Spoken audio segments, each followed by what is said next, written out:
Thanks so much for joining us. The federal trial over the state's execution protocol comes to an end. And now things rest in the hands of a federal judge.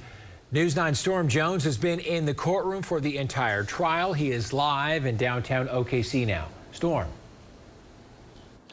Amanda, Carl, we've heard over 40 hours of testimony from 11 different witnesses over the past week. Now, ultimately, this is a trial over science and whether the first of 3 execution drugs makes the process painless.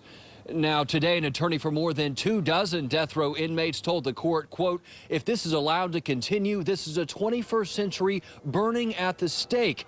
The state solicitor general says it's time to, quote, once and for all put an end to the delay of justice that's gone on for too many for too long. The state's attorney argued the 4 recent executions are definite proof the execution protocol in Oklahoma works. Now, ultimately, it'll be up to U.S. District Judge Stephen Friant to decide whose side the science is on. He told attorneys today he took 103 pages of handwritten notes over the past 6 days of testimony.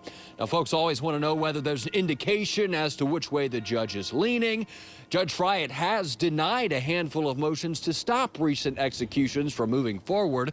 However, he told the court today, quote, I could not look myself in the mirror as a U.S. district judge if I had sat down a week ago with anything other than an open mind.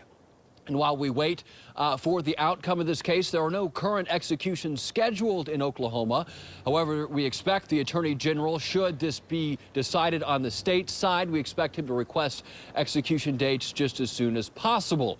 There are 42 death row inmates in Oklahoma and countless victims and families waiting on this verdict. We expect it'll take about a month. Live at the federal courthouse, Storm Jones, Oklahoma's own News 9.